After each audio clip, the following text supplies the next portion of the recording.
When I was a kid, my dad would go on a number of international business trips. And while I guess you could say that growing up, that meant a lot of missed quality father and son bonding time, I honestly didn't mind. I mean, I was the young guest and Q test of 7 kids, and so I was definitely not starved for attention. Plus, whenever my dad came home from his trips, he made it a point to always return bearing gifts.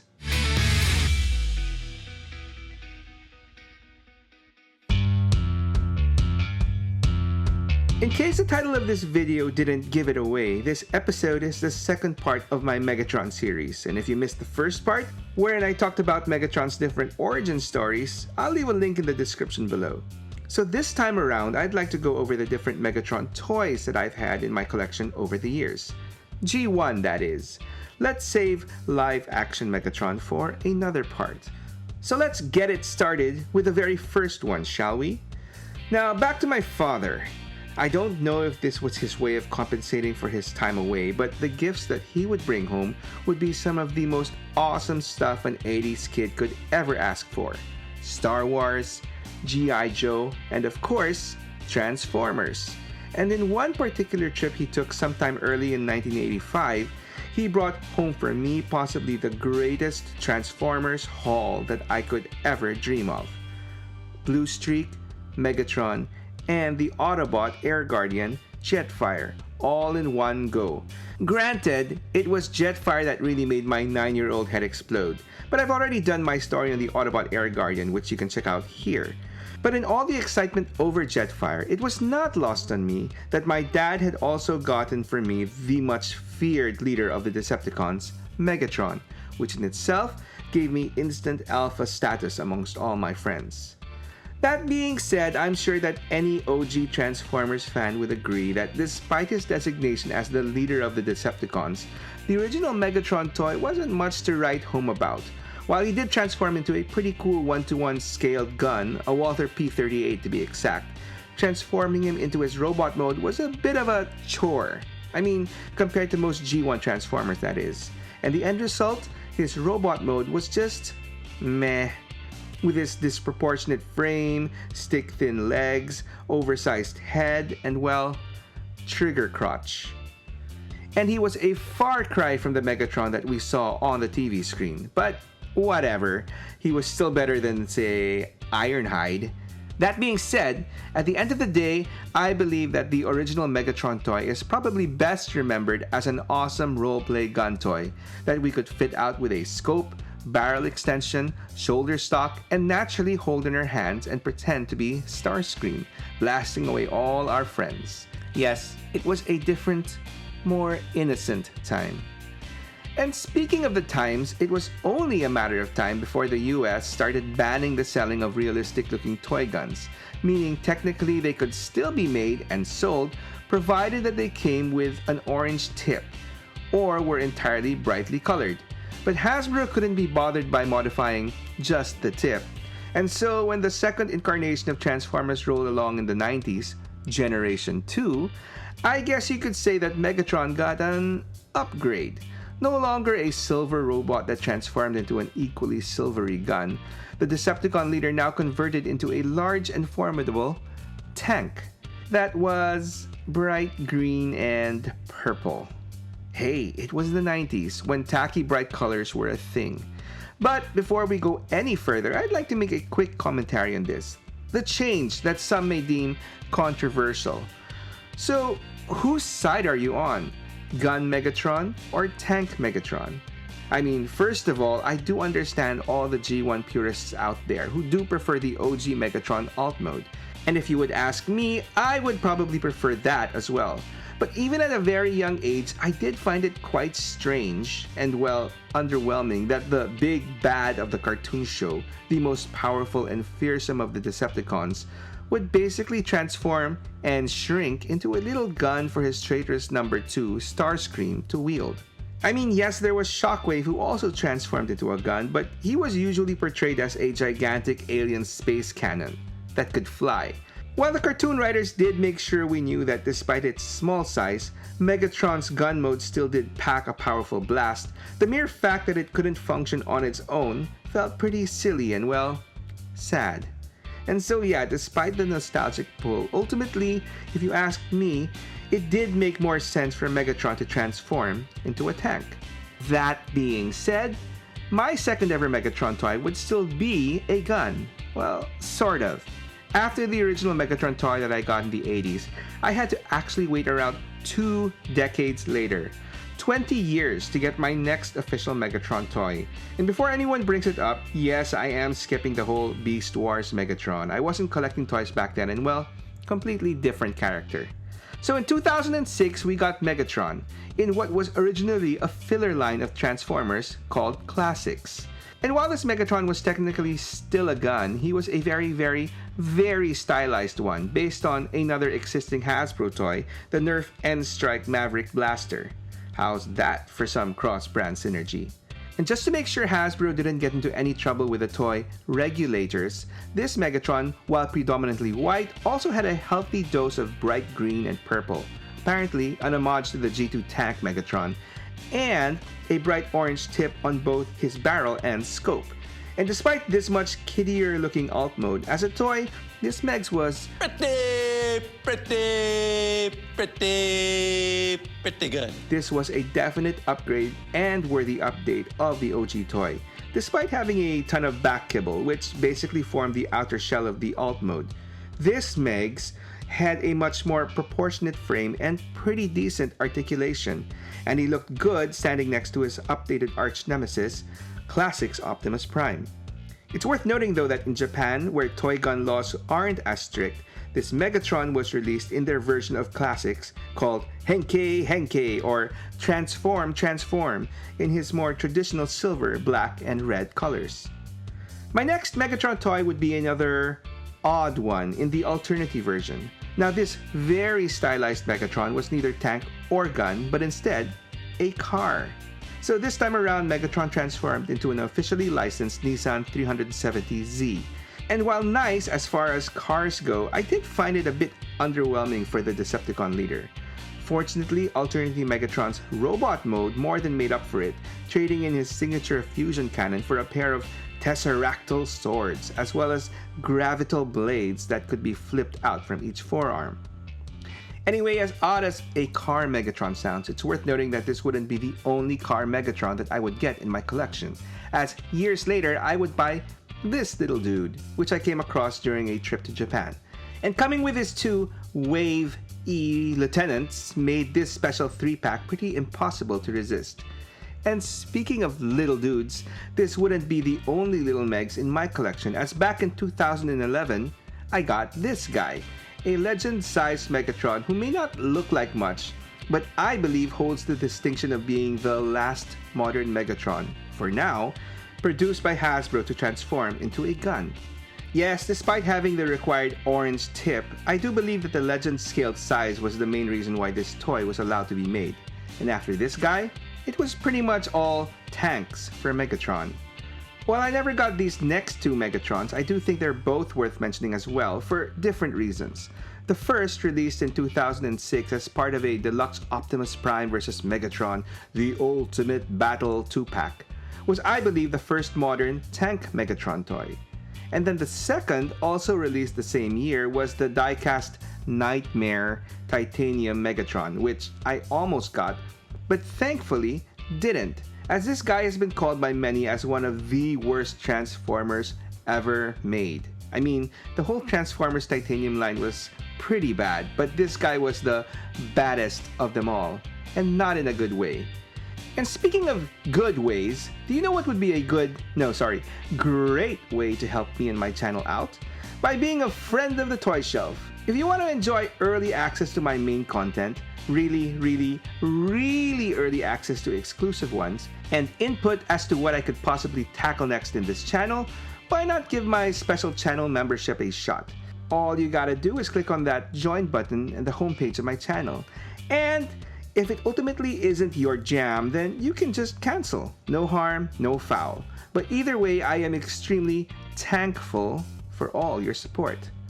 So, back to tanks. For me, the first official tank Megatron I would get would be Generations War for Cybertron Megatron in 2010, which while being a Cybertronian hover tank, was still technically a tank. so it counts in my book. But before we go over more tanks, let's take a quick little detour into the first live-action movie, which came out in 2007. Now, movie Megatron is a whole different animal in my opinion, and is worthy of his own little deep dive. We'll do that for part 3. But what I would like to mention was that in the first movie, Megatron transformed into some sort of alien spaceship, which I believe was the first time Megatron was depicted as such. A flying thing, I mean.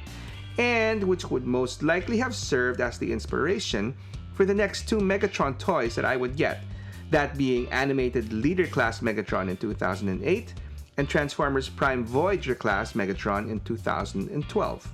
Now, I've said it before and I'll say it again, despite its rather divisive art style, I am a huge fan of Transformers Animated, both the show and the toy line, so it shouldn't be a surprise that animated Megatron is one of my favorite Megatron toys on my toy shelf, for a few reasons. First off, he is a Leader Class toy that was released during a time when Leader Class was more in reference to the actual size of the toy, so this dude is pretty massive. Secondly, despite having a few modern and aesthetic flourishes, animated Megatron looks pretty close to GEEWUN Megatron. And finally, his alt mode, which is a very unique, massive dual rotor assault helicopter, which kind of gives me some Cobra Mamba vibes. Plus, in robot mode, aside from his signature fusion cannon, this Megatron's rotors convert into twin blades as well. And he also talks via a voice chip that is activated when you press his Decepticon insignia on his chest. It's not a feature I really care for, but it's there. Transformers Prime Megatron is closer to the live-action movie counterpart, in that he also transformed into some sort of alien-looking spaceship. Not the best, but the fearsome bot mode does make up for it. Also, while I never got it, Hasbro did release a cool-looking retool of this toy for the Beast Hunter subline a year later, making this Megs look like a mutated flying Sharkticon. But we're getting a little bit crazy, so let's reel it back into more traditional Megatron territory for my Transformers CHUG collection. From 2012 to 2016, Hasbro released quite a number of tank Megatrons in all shapes and sizes, all of which I passed on. But just for the sake of mentioning, we got this really odd homage to G2 Megatron in 2012, which was basically a retool of a movie toy bludgeon. Weird, but strangely, quite cool looking. But ultimately, a pass. The thrilling 30 line in 2013 gave us a couple more Megatrons, both based on his 2 distinct looks from the IDW comics. First was the Legends class Minor Megatron with his even smaller sidekick Chop Shop, and the second was the sleek deluxe-sized Uniwing Bomber version, which I might have gotten if it was released at a larger scale. So, both passes. Hasbro did try to fix things by giving us a Leader class size Megatron as part of their Combiner Wars line in 2015. But for me, it was just too big. So yeah, another pass. I know, I can be pretty hard to please. But anyway, the following year, they finally gave us an appropriately sized Voyager Megs. Unfortunately, this guy was part of the Titans Returns line, wherein everybody was a headmaster. And this guy was obviously meant to be a pre-tool for Blitzwing, so I didn't fall for that one, Hasbro. Pass. Finally though, in 2019, Hasbro got it right. Sort of, with their War for Cybertron Siege Megatron. Appropriate Voyager size, well-proportioned bot mode, pretty fearsome head sculpt, and finally, a cool, albeit Cybertronian, tank mode. Check, check, check, check. The only issue I had with this guy was that his paint job was pretty lackluster or non-existent, and that whole grungy and grimy look of the Siege line, yeah, I could do without it. Despite its faults though, this was a pretty solid version of Megatron, and Hasbro knew it, as they re-released this toy in many different repainted and retooled versions. I myself settled for the premium painted Netflix release and have been quite happy with it. Hasbro did give us an Earth version retool, but for me it was weighed, measured, and found wanting. I don't know, I just couldn't get behind that very wonky head sculpt. So for now, Siege Megatron remains my default CHUG Decepticon leader. That is, until the much highly anticipated Studio Series 86 version is finally released. Oh, and I do think it's worth mentioning that for all the OG purists out there, a third-party company called New Age has your back, with a CHUG-ish option of a G1 Megatron that transforms into a gun. I know it sounds awesome, and I have heard awesome things about their Romulus, but for me, granted both bot and alt modes look pretty great, the engineering is much too complex for a CHUG toy. But the biggest negative against this guy is that he is dwarfed by the Studio Series 86 Prime. I mean, to be fair, given the developmental time of these toys, Romulus was most likely designed before Studio Series 86 Prime was a thing, and was intended to pair up with its immediate predecessor, Earthrise Prime, which it does, quite nicely. And now that we're into third party, how about we segue to Masterpiece Megatron territory, wherein between the years 2015 to 16, a war was raged by 3 third-party companies for the ultimate Masterpiece Megatron toy. But before we go into that, we do have to mention that way back in 2007, the first official Masterpiece Megatron was released by Takara, and it was bad. Really bad. Possibly one of the worst official Masterpiece toys released ever. I mean, if your Masterpiece can barely stand on its own and let alone hold up its own fusion cannon, you know you've got a clunker.